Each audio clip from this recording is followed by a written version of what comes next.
ನಮಸ್ಕಾರ. ಇದು ತಾಲೂಕ್ ನ್ಯೂಸ್. ಸಾಮಾಜಿಕ ಸಮಾನತೆ ಸ್ಪಷ್ಟತೆ. ನಾನು ಶ್ವೇತಾ ಪಿಚ್ವೆ. ಪರಿಹಾರ ಸಮಸ್ಯೆ ನನ್ನ ಆದ್ಯತೆ ಕಾರ್ಯಕ್ರಮಕ್ಕೆ ಸ್ವಾಗತ. ಇವತ್ತು ನಾವು ತೆಗೆದುಕೊಂಡಿರುವಂತಹ ಗ್ರಾಮ ಪಂಚಾಯಿತಿ ಬೆಂಗಳೂರು ನಗರದ ಯಲಹಂಕ ತಾಲೂಕಿನ ಕಸಗಟ್ಟಪುರ ಗ್ರಾಮ ಪಂಚಾಯಿತಿ.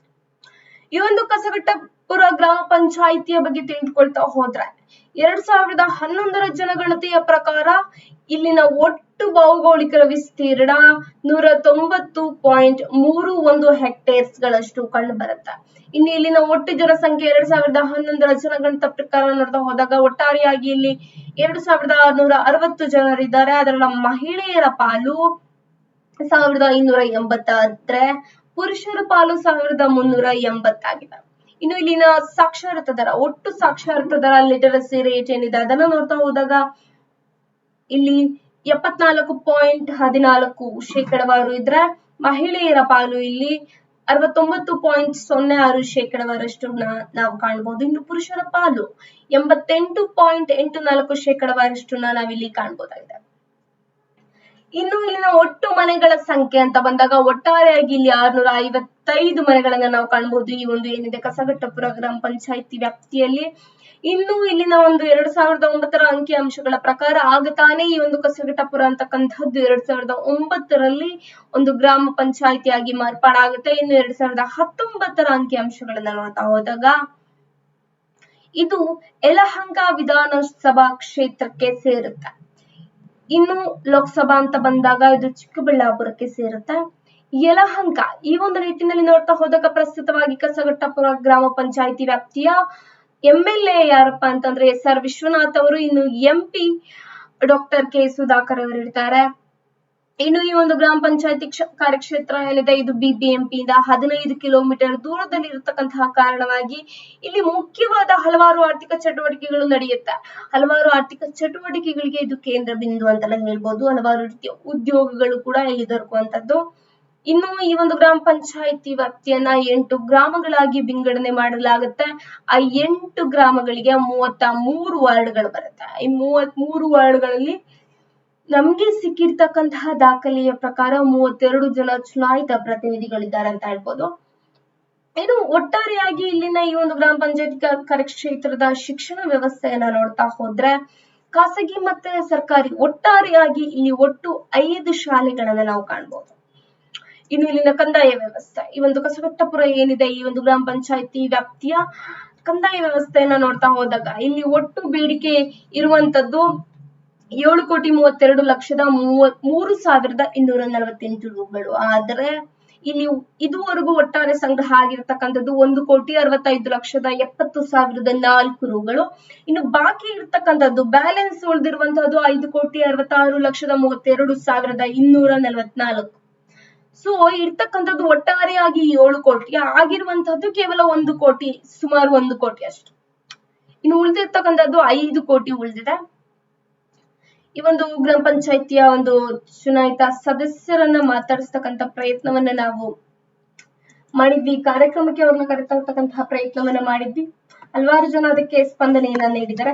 ಹಲವಾರು ಜನ ಆ ಕಾರ್ಯಕ್ರಮಕ್ಕೆ ಬರೋದಕ್ಕೆ ಸಾಧ್ಯ ಆಗ್ಲಿಲ್ಲ ಅಂತ ಹೇಳಿದ್ದಾರೆ. ಯಾಕೆ ಅಂತಂದ್ರೆ ಅವ್ರಿಗೆ ಒಂದಷ್ಟು ಕೆಲಸಗಳಿದೆ. ಗ್ರಾಮ ಪಂಚಾಯತಿ ಇನ್ನು ಕೇವಲ 1 ವರ್ಷ ಇರ್ತಕ್ಕಂತಹದ್ದು, ಹಲವಾರು ಕೆಲಸಗಳು ಬಾಕಿ ಉಳಿದಿರುತ್ತೆ ಅಥವಾ ವೈಯಕ್ತಿಕ ಕೆಲಸಗಳು ಕೂಡ ಇರ್ಬೋದು. ಈ ರೀತಿಯಾಗಿ ನಾವು ಸಂಪರ್ಕ ಮಾಡ್ತಕ್ಕಂತಹ ಪ್ರಯತ್ನವನ್ನ ಮಾಡಿದಾಗ ನಮ್ಗೆ 2 ಚುನಾಯಿತ ಪ್ರತಿನಿಧಿಗಳು ನಾವು ನಿಮ್ಮ ಕಾರ್ಯಕ್ರಮಕ್ಕೆ ಬರ್ತೇವೆ ಅಂತ ಭರವಸೆಯನ್ನ ನೀಡಿದ್ದಾರೆ. ಆ 2 ಚುನಾಯಿತ ಪ್ರತಿನಿಧಿಗಳಿಗೆ ನಾವೀಗ ಕಾರ್ಯಕ್ರಮ ಏನಾಗ್ತಾ ಇದೆ ನಾವು ಕರೆ ಮಾಡ್ತಕ್ಕಂಥ ಪ್ರಯತ್ನವನ್ನ ಮಾಡೋಣ. ಅದರಲ್ಲಿ ಮೊದಲನೇದಾಗಿ ಜಗದೀಶ್ ಗೌಡ BK ಅಂತಕ್ಕಂಥವ್ರು ಕಾರ್ಯಕ್ರಮಕ್ಕೆ ಬರ್ತೇವೆ ಅಂತಕ್ಕಂತ ಹೇಳಿದ್ದಾರೆ. ಕಸಗಟ್ಟಪುರ ಗ್ರಾಮ ಪಂಚಾಯಿತಿ ಕ್ಷೇತ್ರ ವ್ಯಾಪ್ತಿಯ ಓರ್ವ ಚುನಾಯಿತ ಪ್ರತಿನಿಧಿಯವರು ಜಗದೀಶ್ ಗೌಡ BK ಅವರು. ಪ್ರಯತ್ನ ಪಡೋಣ. ಅಂದ್ರೆ ಹಲವಾರು ಕೆಲಸಗಳ ಮಧ್ಯೆ ನಮ್ಗೆ ಸಮಯ ಕೊಡ್ತೀವಿ ಅಂತಕ್ಕಂಥದ್ದು ಹೆಚ್ಚು. ಅವರದ್ದು ಇನ್ನೇನು 1 ವರ್ಷಗಳ ಕಾಲಾವಧಿ ಇರೋದ್ರಿಂದ ಹಲವಾರು ಕೆಲಸಗಳು ಬಾಕಿ ಉಳಿದಿರುತ್ತೆ. ಹಲೋ ಸರ್, ನಮಸ್ತೆ. ನಾವು ತಾಲೂಕ್ ನ್ಯೂಸ್ ಇಂದ ಮಾತಾಡ್ತಾ ಇರೋದು. ಕಾರ್ಯಕ್ರಮ ಆಗ್ತಾ ಇದೆ ಸರ್. ಇನ್ನೇನು 1 ವರ್ಷ ಬಾಕಿ ಇದೆ ಸರ್, 4 ವರ್ಷ ಮುಗ್ದಿದೆ. ಹೇಗ ಅನಿಸ್ತಿದೆ ಸರ್ ಮೊದಲನೇದಾಗಿ?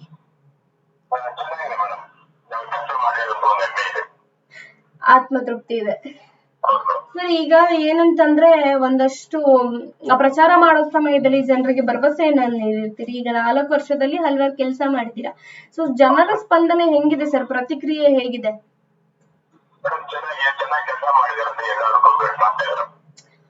ಸರ್ ಯಾವ್ದೇ ರೀತಿ ಕಂಪ್ಲೇಂಟ್ಸ್ ಇಲ್ಲ? ಖಂಡಿತ ಸರ್. ಈಗ ಏನು ಇದಕ್ಕೂ ಮುಂಚೆ ನೀವು ಚುನಾವಣೆಯಲ್ಲಿ ಭಾಗವಹಿಸಿದ್ರ ಸರ್?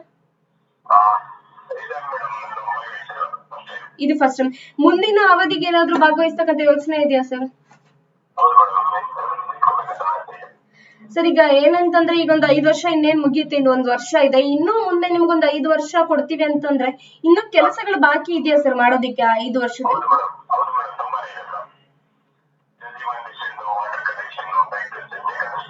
ಹಾ sir. Sir Jal Jeevan mission sir ಅದೆಷ್ಟರ ಮಟ್ಟಿಗೆ ಬಂದಿದೆ ಸರ್ ನಿಮ್ ವ್ಯಾಪ್ತಿಯಲ್ಲಿ?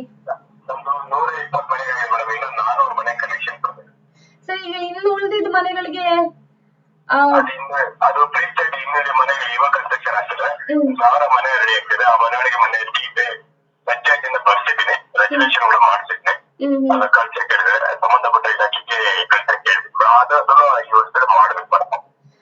ಸರ್ ಅಂದ್ರೆ ಇನ್ನೂ ಪೂರ್ಣವಾಗಿಲ್ಲ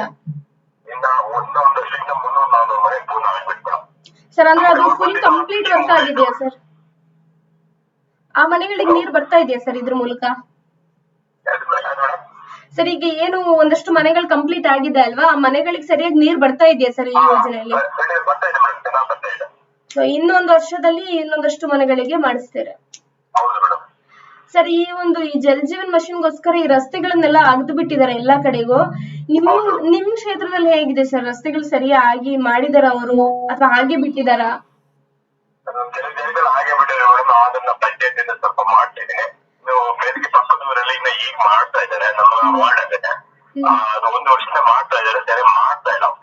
ಸರ್ ಅವ್ರು ಇಂಜಿನಿಯರ್ ಗಳು ಏನ್ ಹೇಳ್ತಾರೆ ಸರ್ ಇದಕ್ಕೆ? ಅವ್ರ ಕಾಂಟ್ರಾಕ್ಟರ್ ಗಳು ಏನಿದ್ದಾರೆ ಕೆಲಸದವರು ಅವರೆಲ್ಲ ಏನ್ ಹೇಳ್ತಾರೆ?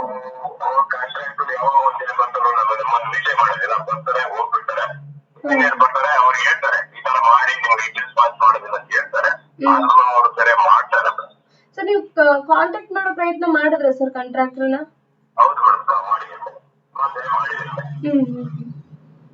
ಯಾಕೆಂತಂದ್ರೆ 2019ರಲ್ಲಿ ಲಾಂಚ್ ಆಗೋದದು. ಕೇಂದ್ರ ಸರ್ಕಾರದ ಯೋಜನೆ ಪ್ರಕಾರ 2024ರೊಳಗೆ ಮುಗಿಬೇಕಾಗಿತ್ತು ಸರ್ ಅದು. ಅದೇ ಸರ್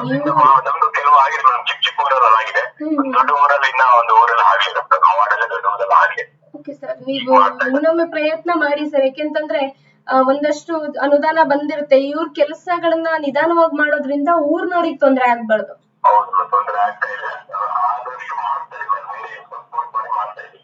ಖಂಡಿತ.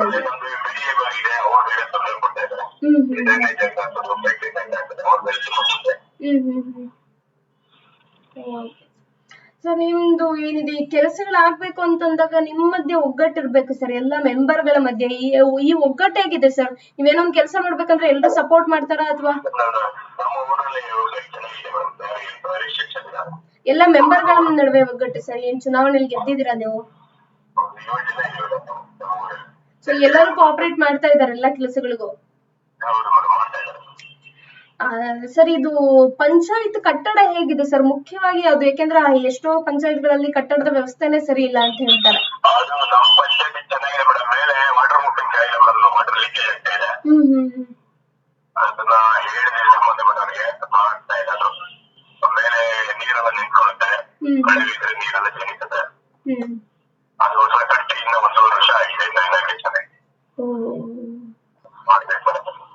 ಸರ್ ಇದು ಅವರು ಹೇಳಿದ್ರು ಸರ್ ಪಿಡಿಒಗೆ? ಅವ್ರು ಯಾವ್ದೇ ರೀತಿ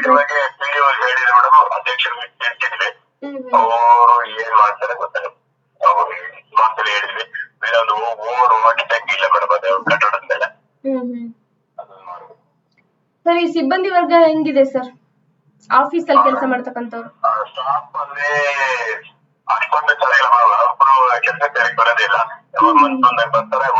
ಸರ್ ಆ ನಿಟ್ಟಿನಲ್ಲಿ ನೀವು ಸ್ವಲ್ಪ ಅವ್ರಿಗೆ ಏನು ಹೈಯರ್ ಆಫೀಸರ್ಗಳಿಗೆ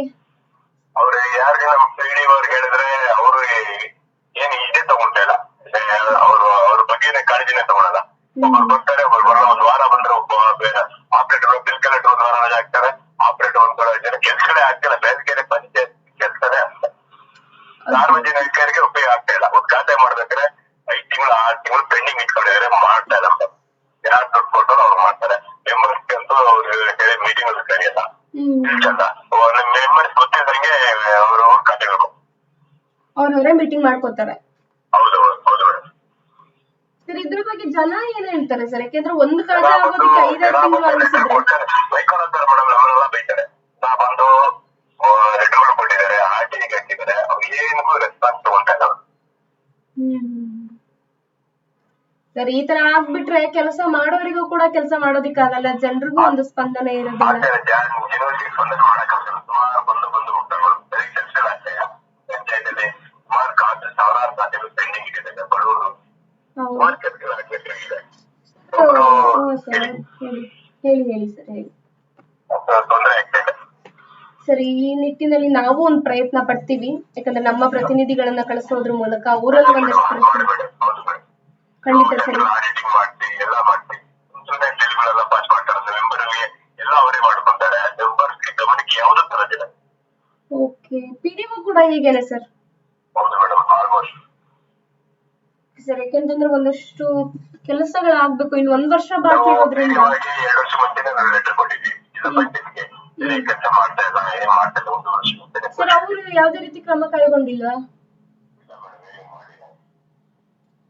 ಕೆಲವರು ಎಷ್ಟೋ ಕಡೆ ಸರ್ ಅಧಿಕಾರಿಗಳು ಸರಿ ಇರ್ತಾರೆ, ಜನಪ್ರತಿನಿಧಿಗಳ ಮೇಲೆ ಹಾಕ್ತಾರೆ. ಆದ್ರೆ ಇಲ್ಲಿ ಏನಂತಂದ್ರೆ ಅಧಿಕಾರಿಗಳೇ ಸರಿ ಇಲ್ಲ ಅಂತಂದಾಗ ಪ್ರತಿನಿಧಿಗಳು ಕೆಲಸ ಮಾಡೋದಕ್ಕೂ ಆಗೋದಿಲ್ಲ, ಜನರ ಕೆಲಸನೂ ಆಗೋದಿಲ್ಲ. ಹೌದು ಸರ್ ಹೌದು. ನಾವು ಹೇಳಿದ್ರೆ ಒಂದು ಆಕ್ಷೇಪ ಮಾಡ್ಕೊಳ್ಳಲ್ಲ, ಒಂದು ಅಪ್ರೂವ್ ಮಾಡ್ಕೊಳ್ಳಲ್ಲ, ಒಂದು ಯಾವ್ದು ಮಾಡಕ್ ಬಿಡೋದಿಲ್ಲ, ಎಲ್ಲ ಅವರೇ ಮಾಡಕ್ ಹೋಗ್ತಾರೆ.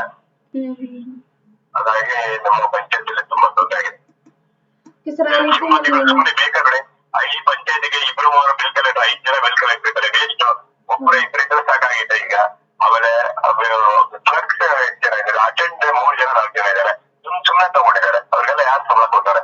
ಸುಮ್ಮನೆ ನಮ್ಮ ಪಂಚಾಯತಿಯಲ್ಲಿ ಎಲ್ಲ ದುಡ್ಡೆಲ್ಲ ವೇಸ್ಟ್ ಆಗ್ತಿದೆ. ಸಂಬಳ ಕೊಡಕ್ಕೆ ಸರ್ ಹೋಗ್ತಾ ಇದೆ. ತುಂಬಾ ಜನಸಂಖ್ಯೆ ಇರುವಂತ ಗ್ರಾಮ ಏನಲ್ಲ. ಹೌದು ಮೇಡಮ್, ನಮ್ದು 3 ಜನ ಮೆಂಬರ್ ಇದೆ ನಮ್ಮ ಪಂಚಾಯತ್. ಕ್ಲರ್ಕ್ ಎಲ್ಲ ಜಾಸ್ತಿ. ಈಗ ಅಟೆಂಡರ್ ಒಂದು ಆಫೀಸ್ಗೆ 4 ಜನ 5 ಜನ ಇರ್ಬೇಕು. ಹೌದು ಸರ್ ಹೌದು, ಖಂಡಿತ ಹೌದು ಸರ್. ನಾವು ಈ ನಿಟ್ಟಿನಲ್ಲಿ ಒಂದು ಪ್ರಯತ್ನವನ್ನ ಮಾಡ್ತೀವಿ ಸರ್. PDOವನ್ನ ಸಂಪರ್ಕ ಮಾಡ್ತಕ್ಕಂಥ ಪ್ರಯತ್ನ ಖಂಡಿತ ಮಾಡ್ತೀವಿ. ತದನಂತರದಲ್ಲಿ ಸರ್ ಈಗ ಏನು ರಸ್ತೆ ವ್ಯವಸ್ಥೆ ಮತ್ತೆ ಕುಡಿಯೋ ನೀರು, ಏಕೆಂದ್ರೆ JJM ಬಂದಿಲ್ಲದೆ ಇರೋದ್ರಿಂದ ಹಲವಾರು ಹಳ್ಳಿಗಳಲ್ಲಿ JJM ಇಲ್ಲ. ಅದು ಆ ಊರಿನ ನೀರಿನ ವ್ಯವಸ್ಥೆ ಮತ್ತೆ ರಸ್ತೆ ವ್ಯವಸ್ಥೆ, ಈ ಬೀದಿ ದೀಪಗಳೆಲ್ಲ ಹೇಗೆ ಸರ್? ಪರವಾಗಿಲ್ಲ, ರಸ್ತೆಗಳು ಬಿಳಿ ಬಂದ್ರಿಂದ ನಮಗೆ ರೋಡ್ಗಳಿಲ್ಲ ಮೇಡಮ್. ಇಲ್ಲಿ ದುಡ್ಡು ತುಂಬ ಇದೆ, ಊರಲ್ಲ ಏನು ಮಾಡಕ್ಕಾಗ್ತಿಲ್ಲ. ಬಿಡಿಯವರು ಡೈಲಿ ಬಂದು ರೋಡ್ ಆಗಿತಾ ಇರ್ತಾರೆ, ಹೆವಿ ವೆಹಿಕಲ್ಸ್ ಓಡಾಡ್ತಾ ಇದ್ದಾರೆ. ಅದರಿಂದ ನಮ್ಗೆ ನಮ್ಮ ಮಾರ್ಗದಲ್ಲಿ ತುಂಬಾ ತೊಂದರೆ ಆಗ್ತಾ ಇದೆ ಸರ್. ಆದಷ್ಟು ಆ ಕೆಲಸಗಳು ಬೇಗ ಆಗುವಂತೆ ನೀವು ಯಾವ್ದೇ ರೀತಿ ಪ್ರೆಷರ್ ಹಾಕೋದಿಕ್ ಆಗ್ತಾ ಇಲ್ವಾ? ಅವ್ರಿಗೆ ನಮ್ಮ ಅಧ್ಯಕ್ಷ ಕಡೆಯಿಂದ ನೀರ್ ಹಾಕ್ಬೇಕು ಒಳಗೆ ಹೇಳಿದ್ವಿ. ಅವ್ರು ಕೇಳಿದ್ರೆ ಮೇಡಮ್, BDO ಅವರು ಶಿವರಾಮಕಾಂತ ಪಡಾವಣೆ ಅವರು ಅವ್ರು ಬರ್ತಾರೆ, ಕಾಂಟ್ರಾಕ್ಟ್ ಕೊಟ್ಟಿರ್ತಾರೆ, ಹೇಳಿ ಮತ್ತೆ ಹೇಳ್ತಿಲ್ಲ ಅವರು.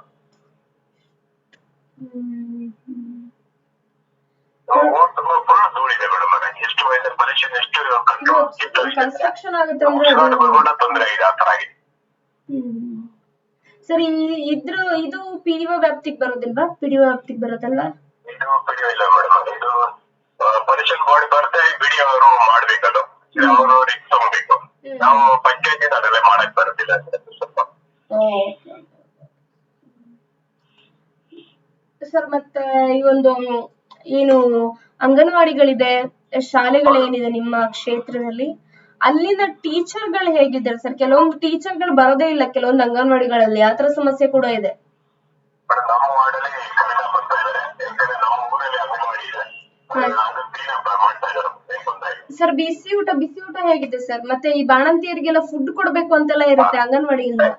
ಸರ್ ಕೊಡ್ತಾ ಇದ್ದಾರೆ ಮೇಡಮ್, ಕೊಡ್ತಾ ಇದ್ದಾರೆ. ನಾನು ಮಂತ್ಲಿ ಮೀಟಿಂಗ್ ಕರೀತಾರೆ, ಎಲ್ಲರಿಗೂ ಕೊಡ್ತಾ ಇದ್ದಾರೆ. ಸೈನ್ ಮಾಡ್ತೀನಿ, ನೋಡಿ ಚೆಕ್ ಮಾಡಿ ಕೊಡ್ತಾರೆ. ಮತ್ತೆ ಈಗ ಏನು ಪ್ರಾಥಮಿಕ ಆರೋಗ್ಯ ಕೇಂದ್ರಗಳೇನಿದೆ, ಚಿಕ್ಕ ಹಾಸ್ಪಿಟಲ್ಗಳು, ಅವುಗಳ ವ್ಯವಸ್ಥೆ ಇದೆಯಾ ಸರ್? ಅದು ಒಂದು ಬೇಲ್ಕೆರೆ ಒಂದು ಆರೋಗ್ಯ ಕೇಂದ್ರ ಇದೆ ಮೇಡಮ್, ಪರವಾಗಿಲ್ಲ ಮೇಡಮ್, ಇರೋದ್ರಲ್ಲಿ ಮಾಡ್ತಾರೆ. ಅಚ್ಚುಕಟ್ಟಾಗಿದೆ. ಇಲ್ಲ ಅಂದ್ರೆ ನಾವು ಇಲ್ಲಿಂದ ಬಾಳವರ ಹೋಗ್ಬೇಕಾಗುತ್ತೆ. ಅದಕ್ಕೆ ಡಾಕ್ಟರ್ಗಳು ಸರಿಯಾಗಿ ಬರ್ತಾರೆ ಸರ್? ಡಾಕ್ಟರ್ಗಳು ಏನು ಬರ್ತಾರಲ್ವಾ, ಅವರು ನರ್ಸ್ಗಳೆಲ್ಲ? ಸರ್ ಮತ್ತೆ ಆಶಾ ವರ್ಕರ್ಗಳು ಹೇಗ್ ಮಾಡ್ತಾರೆ ಸರ್? ಅವ್ರು ಮುಖ್ಯ ಅವ್ರ ಕೆಲಸ ಮಾಡ್ತಾರೆ, ಅವ್ರು ಇಂಟ್ರೆಸ್ಟ್ ಆಗಿ ಊರ್ಗೂ ಹೋಗಿ ಮನೆ ಹತ್ರ ಹೋಗಿ ಎಲ್ಲ ಚೆಕ್ ಮಾಡ್ತಾರೆ, ಮಕ್ಕಳಿಗೆ ಆರೋಗ್ಯ ವಿಚಾರಣೆ ಮಾಡ್ತಾರೆ. ಸರ್ ಮತ್ತೆ ಏನಂತಂದ್ರೆ ಈ ನರೇಗಾ ಯೋಜನೆ ಅಡಿಯಲ್ಲಿ ಯಾವ್ದಾದ್ರು ಕೆಲಸಗಳು ಆಗ್ತಾ ಇದೆಯಾ ಸರ್ ಉದ್ಯೋಗ ಖಾತ್ರಿ ಅಡಿಯಲ್ಲಿ? ಸ್ವಲ್ಪ ಕಮ್ಮಿ ಮೇಡಮ್, ಅದರಲ್ಲೇ ಜಾಸ್ತಿ ಆಗ್ತದೆ. ಹೌದು, ಯಾಕಂದ್ರೆ ಕೂಲಿಯನ್ನ ಜಾಸ್ತಿ ಕೇಳ್ತಾರೆ ಜನರು. ಹೌದು, ಕೂಲಿ ಜಾಸ್ತಿ ಕೇಳ್ತಾರೆ, ಬಟ್ ಏನಂದ್ರೆ ಅದನ್ನ ಪ್ರೋಸೆಸ್ ಮಾಡಕ್ ತುಂಬಾ ಕಷ್ಟ ಆಗ್ತದೆ. ಹೌದು ಸರ್, ಖಂಡಿತ. ಇದು ಹಲವಾರು ಗ್ರಾಮ ಪಂಚಾಯತಿಲಿ ನಾವು ಕೇಳ್ಪಟ್ವಿ. ಯಾಕಂದ್ರೆ ಹಳ್ಳಿ ಕಡೆ ತುಂಬಾ ಗ್ರಾಮೀಣ ಭಾಗ ಆದ್ರೆ ಆಗತ್ತೆ, ಇಲ್ಲಿ ಸ್ವಲ್ಪ ನಗರ ವ್ಯಾಪ್ತಿ.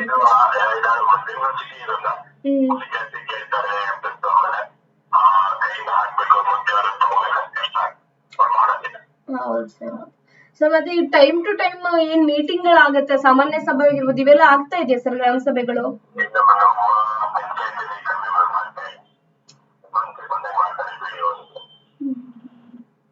ಸರ್ ಅಟ್ಲೀಸ್ಟ್ ಇದನ್ನ ನಿಮ್ ಪಂಚಾಯತ್ ಅಧ್ಯಕ್ಷರಿಗಾರು ತಿಳಿಸ್ತಾ ಇದಾರ ಅವರು?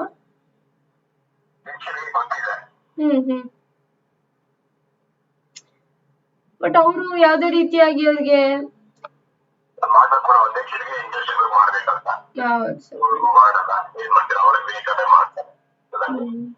ಸೊ ಮೆಂಬರ್ ಗಳಿಗೆ ಯಾವುದೇ ರೀತಿಯಾಗಿ ತಿಳಿಸ್ತಾ ಇಲ್ಲ ಅವ್ರು ಸರಿಯಾಗಿ.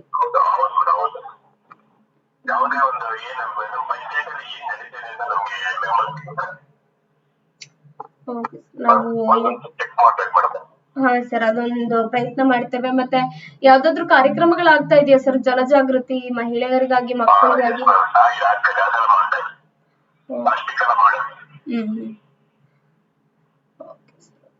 ಸರ್ ಮತ್ತೆ ಬೇರೆ ಯಾವ್ದಾದ್ರು ಸವಾಲುಗಳಿದೆಯಾ ಸರ್? ಅಲ್ಲಿ ಕೆಲಸ ಮಾಡ್ಬೇಕು ಅಂದ ತಕ್ಷಣ ಯಾರು ಅಡ್ಡ ಬರ್ತಾರೆ, ಆತರ ಏನಾದ್ರು ಸಮಸ್ಯೆಗಳಿದೆಯಾ ಸರ್?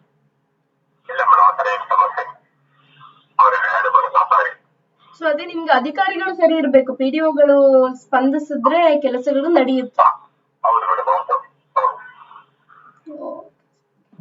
ಸರ್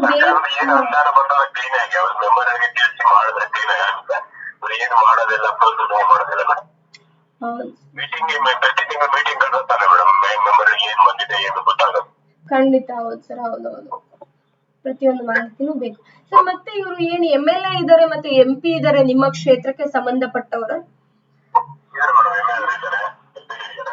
ಸರ್ ಅವರು ನೀವು ಯಾವ್ದಾದ್ರು ಸಮಸ್ಯೆಗಳನ್ನ ಇಟ್ಕೊಂಡು ಹೋಗಿದ್ದೀರಾ ಸರ್ ಅವ್ರ ಬಳಿ? ಅವ್ರ ಪ್ರತಿಕ್ರಿಯೆ ಹೇಗಿರುತ್ತೆ ಸರ್? SR ವಿಶ್ವನಾಥ್ ಅವರಲ್ವಾ ಸರ್? ಅಂದ್ರೆ ಅವರು ಸರಿಯಾಗಿ ಸ್ಪಂದಿಸ್ತಾ ಇದಾರೆ ನಿಮ್ಗೆ? ಸರ್ MP ಅವ್ರ ಏನ್ ಸರ್ ಯಾವ್ದಾದ್ರು ಸಮಸ್ಯೆಗಳನ್ನ ಇಟ್ಕೊಂಡು ಹೋದ್ರೆ ಅವ್ರ ಪ್ರತಿಕ್ರಿಯೆ ಹೇಗಿರುತ್ತೆ ಸರ್? ಕೆಲಸ ಮಾಡ್ಕೊಡ್ತಾರ?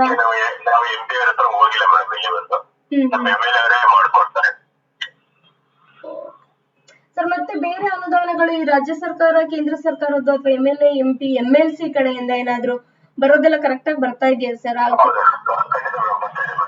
ಸರ್ MLC ಕಡೆಯಿಂದ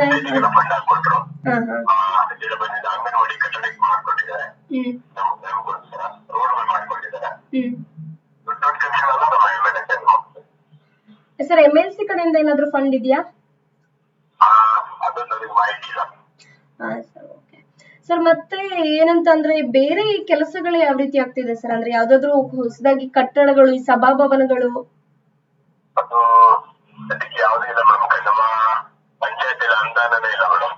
ಸರ್ ಈಗ 4 ವರ್ಷದ ಅವಧಿಯಲ್ಲಿ ಏನಾದ್ರು ಆಗಿದೆಯಾ ಸರ್?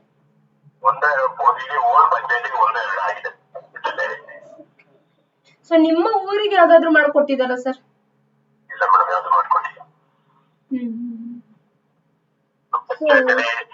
ನಾವು ಒಂದು ಬಿಜನೆ ಮನೆ, ಒಂದು ಸಮುದಾಯ ಭವನ ಮಾಡ್ಬೇಕಂತೇಳಿ ರೆಗ್ಯುಲೇಷನ್ ಎಲ್ಲ ಪಾಸ್ ಮಾಡಿದ್ವಿ. ರೆಗ್ಯುಲೇಷನ್ ಮಾಡಿ ಒಂದು ಕಟ್ಟಡ ಅನುಮೋದನೆ ಮಾಡ್ಬೋದು.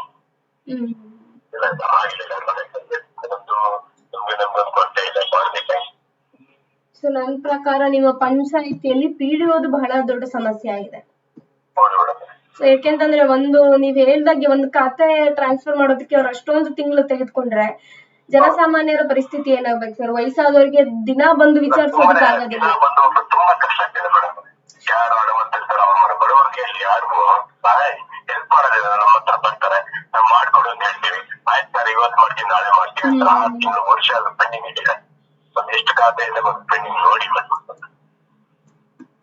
ಖಂಡಿತ ಸರ್. ಸರ್ ಮತ್ತೆ ಇನ್ನೊಂದು, ಅದು ಗ್ರಾಮ ಪಂಚಾಯತಿ ಕಾರ್ಯಾಲಯ ಏನಿದೆ, ಆಫೀಸ್ ಏನಿದೆ, ಅದು ಸ್ವಲ್ಪ ಜನ ಇರುವಂತ ಪ್ರದೇಶದಲ್ಲಿ ಇದೆಯಾ ಸರ್, ಅಥವಾ ಮೇಡಮ್ ಅದು ಒಂದು ಸೆಪರೇಟ್ ಜನ ವರ್ಷಕ್ಕೆ ಪಕ್ಕ ಎಲ್ಲ ದೂರ ಇದೆ, ಸೆಂಟ್ರಲ್ ಇದೆ, ಅದು ಅಕ್ಕಪಕ್ಕ ಯಾವ್ದು ಮನೆಗಳಿಲ್ಲ. ಸ್ವಲ್ಪ ಖಾಲಿ ಖಾಲಿ ಇರುವಂತದ್ದು, ಅಂದ್ರೆ ಜನಸಂದಣಿ ಕಮ್ಮಿ ಇದೆ. ಖಾಲಿ ಜಾಗದಲ್ಲಿ ಇದೆ ಮೇಡಮ್, ಮಿಡ್ಲ್ ಇದೆ ಅದು. ಸೊ ಜನರು ಓಡಾಡ್ತಾ ಇರ್ತಕ್ಕಂತ ಏರಿಯಾ.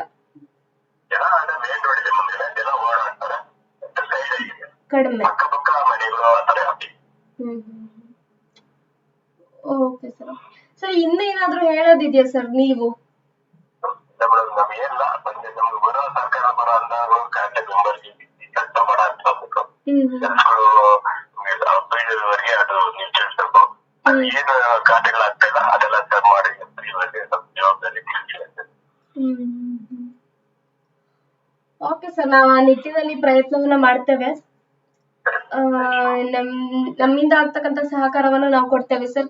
ನಿಮ್ಮಿಂದ ಇನ್ನೊಂದಷ್ಟು ಕೆಲಸಗಳಾಗ್ಲಿ ಸರ್, ಮುಂದಿನ ಬಾರಿಯೂ ಕೂಡ ನಿಮ್ಗೆ ಯೋಚನೆ ಇದ್ರೆ ನಿಂತು ಗೆದ್ರೆ ಒಂದಷ್ಟು ಕೆಲಸಗಳನ್ನ ಮಾಡಿಕೊಡಿ sir. Thank you so much sir. Thank you.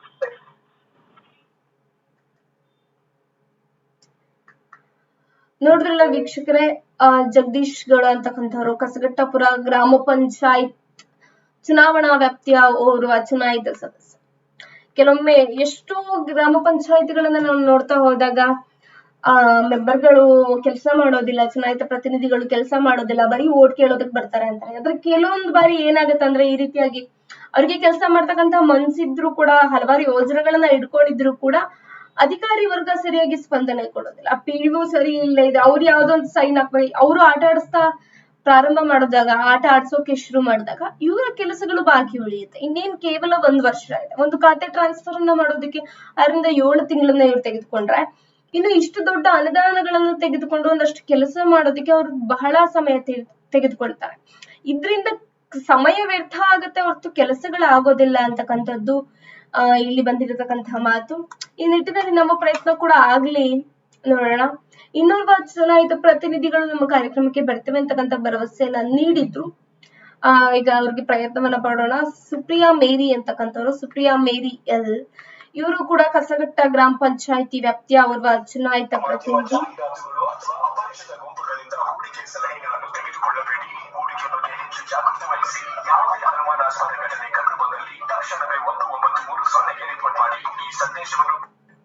Hello sir, ನಮಸ್ತೆ. ಇದು ಸುಪ್ರಿಯಾ ಅವ್ರ ನಂಬರಾ? ತಾಲೂಕ್ ನ್ಯೂಸ್ ಇಂದ ಮಾತಾಡ್ತಾ ಇದ್ದೀನಿ ಸರ್. ಕಾರ್ಯಕ್ರಮ ಆಗ್ತಾ ಇದೆ, ಅವ್ರು ಮೇಡಮ್ ಅವ್ರು ಇದ್ದಾರಾ ಸರ್? Okay sir, okay. ಹಾಗಾದ್ರೆ ಇನ್ನು ಮುಂದಿನ ದಿನಗಳಲ್ಲಿ ಕಾರ್ಯಕ್ರಮ ಆದಾಗ ನಾವು ಸಂಪರ್ಕ ಮಾಡ್ತೀವಿ. Thank you sir. ಸೊ ಸಂಪರ್ಕ ಸಾಧ್ಯವಿರಲಿಲ್ಲ, ಅದೇ ಕೆಲವೊಂದು ಕೆಲಸಗಳಿರುತ್ತೆ.